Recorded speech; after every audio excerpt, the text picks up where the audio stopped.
እኔ አንድ ገጠመኝ ልንገራችሁ። ሰሞኑን ኢየሩሳሌም ነበርኩኝ እና እመቤታችን ቤዛ ትባላለች አትባልም የሚለው እዚህ በጣም ብዙ እየተምታታ ስለሆነ ብዙ ሰው ስለዚህ ጉዳይ መልስ ስጠን ምናምን እያለ ቴክስትም ያደርግልኛል። ዝም ብዬ ቁጭ ብዬ ስል ጋይድ የሚያደርገን ሰው ጀሚር ይባላል እና ጀሚር ሲሄድ ልጁን ተካልን። ልጁ ፋዲ ይባላል። አው ሰበሰብኩት አይደል? ፋዲ ይባላል እና እኔ መተዋወቅ ሰውን ስሙን መጠየቅ ደስ ይለኛል። ማን ነው ስምህ ስለው ፋዲ አለኝ። አረብኛ ነው። ፋዲ ማለት ምን ማለት ነው ስለው ቤዛ ማለት ነው አለኝ። እኔ በጣም ነው የገረመኝ እና ፋዲ እንኳን ቤዛ ተብሏል። እኔ እውነቴን እኮ ነው የምነግራችሁ ማለት ነው።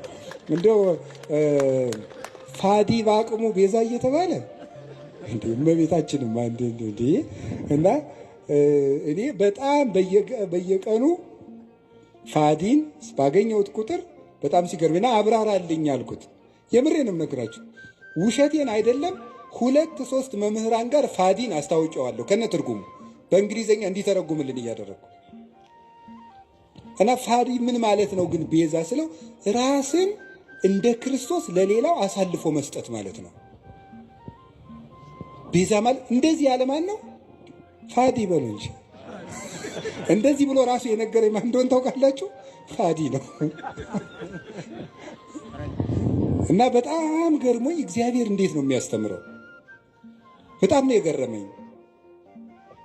ስለዚህ ጉዳይ ዝም ማለት ነበር የፈለግኩኝ። አንደኛ ማንም ሰው ትልቅ ሰው የሚሆን ትንሽ ሰው ይስታል፣ ወደ መንገዱ እንዲመጥገማረው እንጂ እልክ ይዞት እንዲጠፋ እኔ አልፈልግም። እግዚአብሔር በሚያውቀው ዝም ማለት ፈልጌ ሳለ ፋዲ እንደዚህ አለኝ። እናም ከዛ እኔ ለዚህ የስሙ ትርጓሜ ዮሐንስ ወንጌልን ነገርኩት።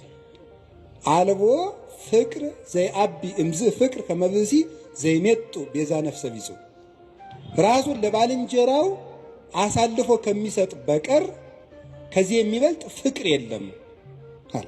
ራሱን ለባልንጀራው አሳልፎ የሚሰጥ ከዚህ የሚበልጥ ፍቅር የለም። ይህንን በእንግሊዘኛ ስልኬ ላይ መጽሐፍ ቅዱስ አውጥቼ አስነበብኩት። ፋዲም ፎቶ አንስቶ አረብኛ መጽሐፍ ቅዱስ ላይ ያነበዋለሁ ብሎ ሄደ እላቸዋለሁ። እና በጣም ብዙ ሊቃውንት ትምህርት ሲሰጡበት ስለከረሙ እመቤታችን ቤዛችን ናት። ቤዛችንም የሆነችው ምን በማድረግ እንደሆነ 1-3 ሐሳብ ብቻ ልንገራችሁ። በጣም የሚያስደንቁ ጉዳዮች። ቤዛ ማለት ምን ማለት ነው? ምትክ፣ ለውጥ። መጽሐፌን አንብቡት። ማስታወቂያ እየሰራው ሊሆንብኝ ብሎ ነው እንጂ እኔ አሐቲ ድንግል የምትባለው መጽሐፌ ላይ አንድ ምዕራፍ 6 ላይ ቤዛዊት ዓለም ብዬ ጽፌያለሁ።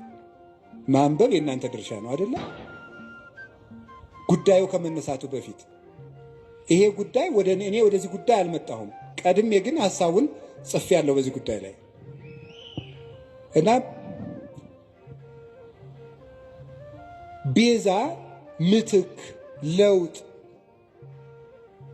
ጥብቅና፣ ጠበቃ መሆን፣ መዋጀት፣ አዳኝነት፣ መታደግ እንደማለት ነው። ለጌዛ ቤዛ ሲባል የራሱ ትርጉም አለው። ብዙ ሊቃውንት ብዙ ስላሉበት እዚህ ጉዳይ ብዙ ማለት አልፈልግም። እመቤታችን ቤዛ ስንላት ከጌታ ጋር አስተካክለን ሳይሆን ለውጥ ማለት ነው። ምንድነው ለውጥ? ከመጀመሪያይቱ ሴት የጎደሉ ነገሮች ነበሩ። ያንን በዚያችኛይቱ ሴት ምትክ ይዛ በመገኘት ነው ቤዛ የሆነችው። የሔዋን ለውጥ በመሆን የመጀመሪያው እናታችን ሔዋን እምነት ጎድሏት ነበር። ምንድን ያልኳችሁ ንገሩኝ እንጂ እምነት ይጎላት ነበር። ምንድን ነው እምነቱ? ለመበላይክሙ እንትኮ በለሰ ሞተ ትመውቱ፣ ይህንን ዕፀ በለስ ስትበሉ ትሞታላችሁ። ማነው እንደዚህ ያለው? እግዚአብሔር። ሰይጣን መጣና ይህንን በለስ ስትበሉ ምን ትሆናላችሁ? አምላክ ትሆናላችሁ። አሁን ሔዋን ይህንን ስታምን የእግዚአብሔርን ቃል ካደች ማለት ነው። ስለዚህ እናታችን ሔዋን ምን ጎደላት? እምነት ጎደላት። እግዚአብሔርን ተጠራጠረችው። አይ ሊሆን አይችልም ብላ ዲያብሎስን አመነች፣ እግዚአብሔርን ካደችው። በተግባር ካደች ማለት የእግዚአብሔርን ቃል ተጠራጠረች። እግዚአብሔር ዓይናችሁ እንዳይገለጥ ስለፈለገ ነው እንጂ እውር እንድትሆኑ ፈልጎ እውር ናችሁ እንድትቀሩ ፈልጎ ነው እንጂ ስለምትሞቱ አይደለም ብሎ ዲያብሎስ ሲነግራት አሃ ነው ብላ የእግዚአብሔርን ሐሳብ ተጠራጥራ የዲያብሎስን ተቀበለች። አሁን የመጀመሪያይቱ ሴት እምነት ስላጣች በዚያ እምነት ማጣት ምክንያት ሞት ወደዚህ ዓለም ገባ። ከዚያስ ሁለተኛይቱ ሔዋን ድንግል ማርያም ምን አደረገች? እግዚአብሔርን ትወልጃለሽ፣ የምትወልጂው በድንግልና ነው አለ። ይህ ነገር እንዴት ነው ሊሆን የሚችለው ብላ ጠየቀች። እኔ ወንድ አላውቅም። ቅዱስ ጎርጎርዮስ ዘንዚናዙ ይህን ሲተረጎመው ወንድ አላውቅም ማለት እስከ ጭራሹ ከወንድ ጋር የመኖር ሐሳብ የለኝም ማለቷ ነው ይላል። ሌሎችም ቅዱስ አትናቴዎስ፣ ቅዱስ ቄርሎስ ተርጉመውታል። ሶስቱም እስከ ፍጻሜው ድረስ ሕሊና የራሱ የታተመ ነው ማለቷ ነበረ። ታዲያ ምን አለ?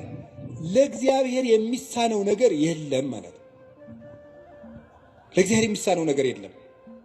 ተወልጃለሽ አለ። እንደ ቃልህ ይደረግልኝ። ልብ በሉ። ዛሬ አምላክ ሰው ከሆነ በኋላ ሰዎች ሁሉ እንዴት አምላክ ይሆናል እያሉ ማመን አቅቷቸዋል፣ ታምር ከተደረገ በኋላ። ድንግል ማርያም ግን ሆኖ የማያውቅን ምስጢር ለመጀመሪያ ጊዜ ያመነችው የመጀመሪያይቱ ምእመን ናት። የመጀመሪያይቱ አማኝ ሆኖ የማያውቅን ምስጢር። እስራኤል ባህር ቢሸገሩ አይደንቅም። ይሄ ኖህ በውሃ ላይ ሲንሳፈፍ ስለተነገረ እናውቀው የለ። ደመና ከሰማይ ህብስት ቢያወርድ አይደንቀንም። ይሄ እግዚአብሔር መጋቢ ነው፣ ባዶዋን መሬት እንድታበቅል አድርጓታልና። ፈርዖን ቢሰጥም እሱም አይደንቀንም። እግዚአብሔር ጠላትን ማጥፋቱና መግደሉ መቅጣቱ የታወቀ ነው። የሚደንቀን ግን ድንግል ድንግል እንደሆነች መጽነሷ፣ ድንግል ከወለደች በኋላ ድንግል መሆኗ፣ ሴት አምላክን ወልዷ መታቀፏ ግሩም ነው። ይሄ አይኑ መንክር ዘይደሉ ከመናንክር። እንደው ልናደንቅ የሚገባን እንደው ድንቅ ታምር ምንድን ነው ይላል ቅዱስ ኤራቅሊስ ሃይማኖተ አበው ምዕራፍ 49 ቁጥር 5 ላይ ሲናገር፣ ልናደንቀው የሚገባን ድንቅ ነገር ምንድን ነው? ሰማይኑ ዘአዝነመ ህብስተ፣ ሰማይ ዝናምን ያዘነመ ሰማይ ነው የሚደንቅህ? ወሚመ አምላክ ዘለብሰ ሥጋ፣ ወይስ ሰው የሆነ አምላክ ይደንቅሃል? በትርኑ ባሕርኑ ዘተከፍለ ከማንሶሱ ውስቴቱ፣ እስራኤል እንዲሻገሩበት የተከፈለ ባህር ይደንቅሃልን?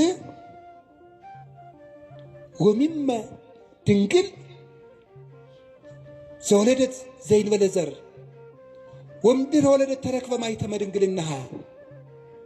የተከፈለው ባህር ያስደንቅሃል?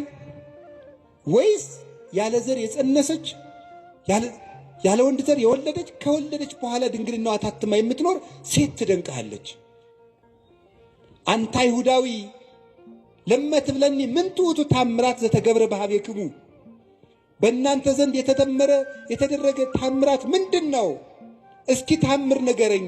ክርስቲያኖች የምትመኩበት ምን ታምር አላችሁ የምትለይ ከሆነ ምንቱ ውእቱ ጽንስ ዘይንበለ ዘር ወወሊድ ዘይንበለ መወልዲት ወምድረ ወለደት ተረክበ ማኅተመ ድንግልና። አንተ ያለ ዘር መጽነስ ምንድን ነው? ከወለደች በኋላ ድንግል መሆን ምንድን ነው? ኮኩኒ ዛንቃ ማየ፣ ውሃ ያፈለቀ አለት ይደንቅሃልን? ወሚመ መስቀል ዘቀደሰ ዓለመ፣ ወይስ ዓለምን የቀደሰ መስቀል ይደንቅሃል? ምን ትዑቱ ስርቀተ ስብሐተ እግዚአብሔር፣ የእግዚአብሔር ብርሃን በቤተልሔም መገለጡ ምንድን ነው? ስብሐተ ኖሎት የእረኞች ምስጋና ምንድን ነው? ወውረተ ኮከብ በክሌፍና ኮከቡ ከሰው መሃል እየተሰወረ ብቻውን እየተገለጠ መሄዱ ምንድን ነው? ሐዊር በውስተ ባሕር እንዘ ይርህስ ሀገሪሁ፣ እግሮቹ ሳይረጡበት በባህር ላይ መራመድ ምንድን ነው? ሐዊር አንካሳን የአንካሶች መሮጥ ምንድን ነው? የሙታን መነሳት ምንድን ነው? ተገሰጽ እምዝንቱ ታምር ወስግድ ለዘተሰቅለ። ይህን ታምር አይተህ አንተ ሰው ተገሰጽ ተማር፣ ለተሰቀለው አምላክም ስገድ ይላል። ታምር ይሏችኋል የድንግል ማርያም ማኅፀን። ይህም ይደንቃል። ሁኖ የማያውቅን ነገር ያመነች ብፅዕት። ኤልሳቤጥም እንዲህ ነበር ያለቻት፣ ብፅዕት አንቲ እንተ ተአምኒ ከመ ይከውን ቃል ዘነገሩኪ። ከእግዚአብሔር ተልከው የነገሩሽ ቃል እንደሚሆን የምታምኝ አንቺ ብፅዕት ነሽ። ያመንሽ አንቺ ብፅዕት ነሽ። ሔዋን የሌላትን እምነት ይዛ በመገኘት የሔዋን ጠበቃዋ ድንግል ማርያም ናት፣ ቤዛዋ ናት።